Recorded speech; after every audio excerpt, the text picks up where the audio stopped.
ಸದ್ಯಕ್ಕೆ ಸಚಿವರಾಗಿರುವಂತಹ ಪ್ರಿಯಾಂಕ್ ಖರ್ಗೆ ಇವರು ಈಗ ಫೋನ್ ಇನ್ ಸಂಪರ್ಕದಲ್ಲಿದ್ದಾರೆ. ಸರ್, ಡೈರೆಕ್ಟ್ ಆಗಿ ನಿಮ್ಮ ಹೆಸರನ್ನ ದೇವರಾಜೇಗೌಡ ಎತ್ಕೊಂಡಿರೋದು ಸರ್. ಪ್ರಿಯಾಂಕ್ ಖರ್ಗೆ ಅವರು ಕೂಡ ಆ ಸಚಿವರ ಕಮಿಟಿಯಲ್ಲಿ ಇದ್ದಾರೆ, ಅವರ ಹೆಸರು ಕೂಡ ಇದೆ ಅಂತ ಏನ್ ಹೇಳ್ತೀರಾ ಸರ್?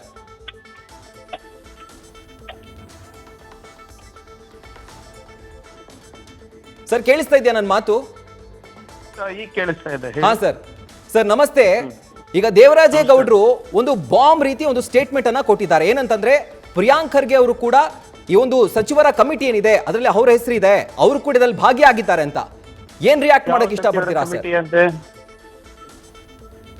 ಯಾವ ಸಚಿವರ ಕಮಿಟಿ ಅಂತೆ? ಅವರು 4 ಜನ ಸಚಿವರ ಹೆಸರು ಹೇಳಿದ್ದಾರೆ. ಒಂದು ಚಲುವರಾಯಸ್ವಾಮಿ, ಕೃಷ್ಣ ಬೈರೇಗೌಡ, ಪ್ರಿಯಾಂಕ್ ಖರ್ಗೆ ಮತ್ತು ಹಾಗೂ ಇನ್ನೊಬ್ರು ಸಚಿವರು. ಅವರೇ ಇದೊಂದು ಕಮಿಟಿನ ಫಾರ್ಮ್ ಮಾಡಿ DCM DKC ಅವರ ಮುಖಾಂತರ ಈ ಒಂದು ಪೆನ್ ಡ್ರೈವ್ ಡೀಲ್ ಮಾಡಿಸ್ತಾ ಇದ್ರು ಅಂತ ಒಂದು ಆರೋಪವನ್ನ ಅವ್ರು ಮಾಡಿರೋದು. ಏನ್ ಹೇಳಕ್ ಇಷ್ಟಪಡ್ತೀರಾ? ನೋಡಿ, ಅವರು ವಕೀಲರಲ್ವಾ? ಹೌದು. ಮತ್ತೆ ವಕೀಲರಾಗಿ ಸುಮ್ಮನೆ ಉಡಾಫೆ ಸ್ಟೇಟ್ಮೆಂಟ್ ಕೊಡೋದ್ ಬಿಟ್ಟು ಏನ್ ಕಮಿಟಿ, ಎಲ್ಲಿತ್ತು, ಹೇಗಿತ್ತು, ಯಾರು ಬಂದ್ ಭೇಟಿ ಆದ್ರು, ಎಲ್ಲಿ ಭೇಟಿ ಆದ್ರು, ಏನಿದೆ ಅಂತ ಹೇಳಿ. ನಾನ್ ದೇವರಾಜೇಗೌಡ್ರಿಗೆ ಫಸ್ಟ್ ನಾನು ನೋಡಿದ್ದು ಟಿವಿನಲ್ಲೇ ಹೊರತು ಬೇರೆ ಎಲ್ಲೋ ಅವ್ರ ಬಿಜೆಪಿ ಏನು ಅಧಿಕೃತ ಅಭ್ಯರ್ಥಿ ಅಂತ ಕೂಡ ನನ್ಗೆ ಗೊತ್ತಿರ್ಲಿಲ್ಲ. ಆಮೇಲೆ ಅದೆಲ್ಲ ಸೆಕೆಂಡ್ರಿ. ಇವರು ವಕೀಲರಾಗ್ಬಿಟ್ಟು ಸುಮ್ನೆ ಹೀಗೆ ಹೋಗ್ತಾ ಬರ್ತಾ ಗಾಡಿನಲ್ಲಿ ಕೂತಾಗ ಸ್ಟೇಟ್ಮೆಂಟ್ ಮಾಡೋದು ಇಸ್ ಇಟ್ ಅಲೌಡ್? ಈಗ ಅವ್ರ ಎನಿವೆ ನ್ಯಾಯಾಂಗ ಬಂಧನದಲ್ಲಿ ಇದಾರಲ್ಲ, ಕೊಡ್ಲಿ ಸ್ಟೇಟ್ಮೆಂಟ್ ಕೊಡ್ಲಿ, ದಾಖಲೆನೂ ಕೊಡ್ಲಿ. ಹಾಗಿದ್ರೆ ಇದನ್ನ ತಿರಸ್ಕಾರ ಮಾಡ್ತೀರಾ ಸರ್ ನೀವು?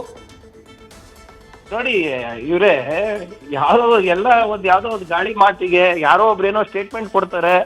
ಅವ್ರವ್ರ ಬೆಳೆ ಬೇಯಿಸ್ಕೊಳ್ಳಿಕ್ಕೆ ಅವ್ರು ಯಾರೇ ನಮ್ಮ ಹೆಸರೆಲ್ಲ ಹೇಳ್ತಾರಾದ್ರೆ ಎಲ್ಲದಕ್ಕೂ ರಿಯಾಕ್ಟ್ ಮಾಡ್ಕೊಂಡು ಇರಕ್ಕಾಗುತ್ತಾ? ಔಟ್ ರೈಟ್ ಆಗಿ ಇದು ಫಾಲ್ಸ್ ನ್ಯೂಸು, ಫೇಕ್ ನ್ಯೂಸು, ಸುಮ್ಮನೆ ಇದು ಅಟೆನ್ಷನ್ ಅನ್ನ ಡಿವಿಯೇಟ್ ಮಾಡ್ಲಿಕ್ಕೆ ಅಷ್ಟೇ, ಇದು ಬೇರೆದೇನಿಲ್ಲ ಸರ್. ಗಮನ ಸರ್, ಅವರು ಒಂದು ಸ್ಪೆಸಿಫಿಕ್ ಆಗಿ ಹೇಳ್ತಾರೆ, ಬೌರಿಂಗ್ ಕ್ಲಬ್ ಅಲ್ಲೇ ಆಯ್ತು, ರೂಮ್ ನಂಬರ್ ಅಂತ ಈ ಒಂದು ನಂಬರ್ ಕೂಡ ಹೇಳ್ತಾರೆ, ಇಷ್ಟು ಕೋಟಿಗೆ ಆಯ್ತು, ಇದೆಲ್ಲವನ್ನ ಹೇಳ್ತಾರೆ. ಹಾಗಿದ್ರೆ ಇದೆಲ್ಲವೂ ಸುಳ್ಳು ಅಂತ ಹೇಳ್ತೀರಾ? ಬೋರಿಂಗ್ ಕ್ಲಬ್ ಇರ್ಲಿ, ಸೆಂಚುರಿ ಕ್ಲಬ್ ಇರ್ಲಿ, ಯಾವ ಕ್ಲಬ್ ಅನ್ನ ಇರ್ಲಿ, ಆ ದಿನಾಂಕ ಇದೆ ಅಲ್ವಾ, ಆ ರೂಮ್ ನಂಬರ್ ಇದೆ ಅಲ್ವಾ, ತೆಗಿರಿ CCTV. ಓಕೆ, ನಾನಿದೀನ, ಯಾರಿದ್ದಾರೆ ತಗೊಳ್ಳಿ. ಸೊ ಎಲ್ಲೋ ಒಂದ್ ಕಡೆ ಸರ್, ಈಗ ನಿಮ್ಗೆ ವಕೀಲರಾಗ್ಬಿಟ್ಟು ನೋಡಿ, ಒಬ್ಬ ವಕೀಲರಾಗ್ಬಿಟ್ಟು ಸುಮ್ನೆ ಏನೇನೋ ಮಾತಾಡೋದು ಹೇಗೆ ಶೋಭೆ ತರುತ್ತೆ ಅವರಿಗೆ ಹೇಳಿ? ಕರೆಕ್ಟ್. ಹೌದಪ್ಪ, ಅವ್ರೇನ್ ಸುಮ್ನೆ ಆರ್ಡಿನರಿ ವ್ಯಕ್ತಿ ಅಲ್ಲ, he is a BJP candidate. Correct. ಅಂದ್ರೆ ಬಿಜೆಪಿ ಕ್ಯಾಂಡಿಡೇಟ್ ಅವರೆಲ್ಲರೂ ಬೇರೆ ಪಕ್ಷದವ್ರ ಜೊತೆ ಡೀಲ್ ಮಾಡ್ಕೊಂಡು ಓಡಾಡ್ತಾರಾ? Okay okay. ಹಾಗಿದ್ರೆ ಸರ್, ಈಗ ಇನ್ನೊಂದು ನೀವು ಗಮನಿಸೋ ಹಾಗಿದ್ರೆ ಈ ಪ್ರಕರಣದಲ್ಲಿ ಯಾರ್ಯಾರು ವೋಕಲ್ ಆಗಿದ್ರು, ಅಂದ್ರೆ ಯಾವ ಸಚಿವರು ಆಕ್ಟಿವ್ ಆಗಿ ಇದ್ರ ಬಗ್ಗೆ ರಿಯಾಕ್ಟ್ ಮಾಡ್ತಾ ಇದ್ರು, ಅವರ 4 ಹೆಸರನ್ನ ಈಗ ಅವರು ಕೊಟ್ಟಿರೋ ತರ ಕಾಣಿಸ್ತಾ ಇದೆ. ಎಲ್ಲೊಂದ್ ಕಡೆ ನಿಮ್ಮ ಹೆಸರನ್ನ ಇದ್ರಲ್ಲಿ ತಗ್ಲಾಕುವಂತ ಒಂದು ಪ್ರಯತ್ನ ನಡೀತಿದ್ದ ಅಥವಾ ಈ ತರ ಏನಾದ್ರು ಷಡ್ಯಂತ್ರನ ಅಂತ? ನೋಡಿ, ಈಗ ನಮಗೆ ಅವರಿಗೆ ಸಂಬಂಧ ಇಲ್ಲ, ಸೂತ್ರ ಇಲ್ಲ, ಅವ್ರು ಯಾರಂತಾನು ಗೊತ್ತಿಲ್ಲ. ಈಗ as a government spokes person ನಾನು ಏನು ಯಾವ್ದ್ರ ಬಗ್ಗೆನೂ ಮಾತಾಡಬಾರ್ದು ಅಂದ್ರೆ ಮತ್ತೆ ನಾನು ಮಾತಾಡಿದ್ಕೆಲ್ಲಾಗೂ ನಂಗೆ ತೆಗ್ಲಾಕ್ತಕ್ಕೆ ಟ್ರೈ ಮಾಡ್ತೀರಾ? ಬಿಜೆಪಿ ಅವ್ರದ್ದು ಇದು ಹಳೆ ಚಾಳಿ. PSI ಹಗರಣ ನನ್ಗೆ ತೆಗ್ಲಾಕಕ್ಕೆ ಟ್ರೈ ಮಾಡಿದ್ರ, ಬಿಟ್ಕಾಯಿನ್ ನನಗೆ ತೆಗ್ಲಾಕಕ್ ಮಾಡಿದ್ರ, ಗಂಗಾ ಕಲ್ಯಾಣ ಯೋಜನೆ ಅದನ್ನ ತೆಗ್ಲಾಕಕ್ ಮಾಡಿದ್ರ, ಹೊಸದೇನಿದೆ? ಇಲ್ಲಿವರೆಗೂ ಏನ್ ಕೊಟ್ಟಿದ್ದಾರೆ ದಾಖಲೆಗಳು ಹೇಳಿ? ಆಮೇಲೆ ಯಾವ್ದೋ ಒಂದು ಕ್ಲಬ್ ಹೋಟೆಲ್ ಇದ್ರೆ ಅದಕ್ಕೆಲ್ಲ CCTV ಎಲ್ಲ ಇದ್ದೇ ಇರ್ತದಲ್ವಾ? Right right right. ಏನಿದ್ರೆ ಕೊಡ್ಲಿ, ಸುಮ್ನೆ ಉಡಾಫಿಯಾಗಿ ಮಾತಾಡೋದಕ್ಕಿಂತ ಇದೆಲ್ಲ ನೋಡಿ. ಪಾಪ ಅವರು ಯಾವ ಪ್ರೆಷರ್ ನಲ್ಲಿ ಇದಾರೋ ಗೊತ್ತಿಲ್ಲ.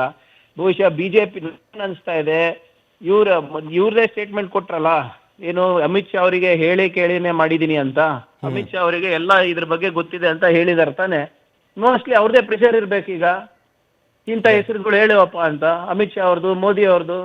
ಯಾಕಂದ್ರೆ ಇನ್ನೂ ಮೈತ್ರಿ ಮುರಿದಿಲ್ಲ ಅಲ್ಲ, ಇಷ್ಟೆಲ್ಲ ಆದ್ಮೇಲೆ, ಘಟನೆಗಳು ಆದ್ಮೇಲೂ ಕೂಡ ಮೈತ್ರಿಯಲ್ಲಿ ಮುರ್ಕೊಂಡಿದ್ದಾರೆ. ಇಂಥ ಅಸಹ್ಯ ಕೃತ್ಯಕ್ಕೆ ನಾವು ಸಪೋರ್ಟ್ ಮಾಡಲ್ಲ ಅಪ್ಪ, ಇದನ್ನ ನಾವು ಈ ಪಕ್ಷನೇ ಈ ಪಕ್ಷದಿಂದಾನೇ ನಾವು ದೂರ ಉಳಿತಾ ಇದೀವಿ, ಈ ಪಕ್ಷದ ನೆಂಟಸ್ಥಾನನೇ ಬೇಡ ನಮ್ಗೆ ಅಂತ ಹೇಳಿದಾರೆ ಎಲ್ಲಾನ.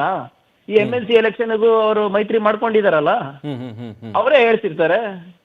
ಅವ್ರು ಹೇಳಿದ್ರಲ್ಲ, ಇದೇ ದೇವರಾಜೇಗೌಡರು ಹೇಳಿದ್ರಲ್ಲ, ಅಮಿತ್ ಶಾ ಅವ್ರಿಗೆ ಎಲ್ಲ ಗಮನಕ್ಕಿದೆ ಅಂತ. ಅಮಿತ್ ಶಾ ಅವರೇ ಮಾಡಿಸ್ತಿರ್ಬೇಕು, ಯಾರಿಗ್ ಗೊತ್ತು?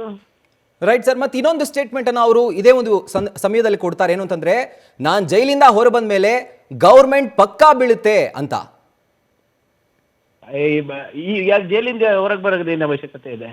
ಅಲ್ಲೇ ಎಲ್ಲ ಸ್ಟೇಟ್ಮೆಂಟ್ ಕೊಡಿ ಅಲ್ಲ, ಅಲ್ಲೇ ಕೋರ್ಟಿಗೆ ದಾಖಲೆಗಳು ಕೊಟ್ಬಿಡಿ. ಅಂದ್ರೆ ಇದೇನ್ ನಡೀತಾ ಇದೆ? ಇದು ಹುಡುಗಾಟನ? ಕರ್ನಾಟಕ ಸರ್ಕಾರ ಅಂದ್ರೆ ಹುಡುಗಾಟ ಆಗ್ಬಿಟ್ಟಿದ್ಯಾ? ಏಕನಾಥ್ ಶಿಂದೆ ಅವರು ಮಾತಾಡ್ತಾರೆ, ಬಿಜೆಪಿ ವರಿಷ್ಠರು ಮಾತಾಡ್ತಾರೆ, ಬಿಜೆಪಿ MLA ಮಾತಾಡ್ತಾರೆ. ಸರ್ 136 ಸೀಟ್ ಬಂದಿದೆ, 136 ಜನರ ಆಶೀರ್ವಾದದಿಂದ ಬಂದಿರೋದು, ಸೆಲೆಕ್ಟ್ ಆಗಿ ಬಂದಿಲ್ಲ, ಎಲೆಕ್ಟ್ ಆಗಿ ಬಂದಿರೋದು. ರೈಟ್ ಇವರು ನಿಂತಿದ್ರಲ್ಲ, 5,000 ಓಟ್ ತಗೊಂಡ್ರ ಇವರು ಅಷ್ಟು ಪಾಪ್ಯುಲರ್ ಇದ್ರೆ ಇವ್ರ ಪಾರ್ಟಿ ಹಾಸನಲ್ಲಿ ಇವ್ರು ಯಾಕೆ ಗೆದ್ದಿಲ್ಲ ಮತ್ತೆ? Right anyway sir, thank you so much sir News First ಜೊತೆ ಮಾತನಾಡಿದ್ದಕ್ಕೆ. ನ್ಯೂಸ್ ಫಸ್ಟ್ ನಿರ್ಭೀತಿಯಿಂದ ನಿಮ್ಮ ಪರವಾಗಿ.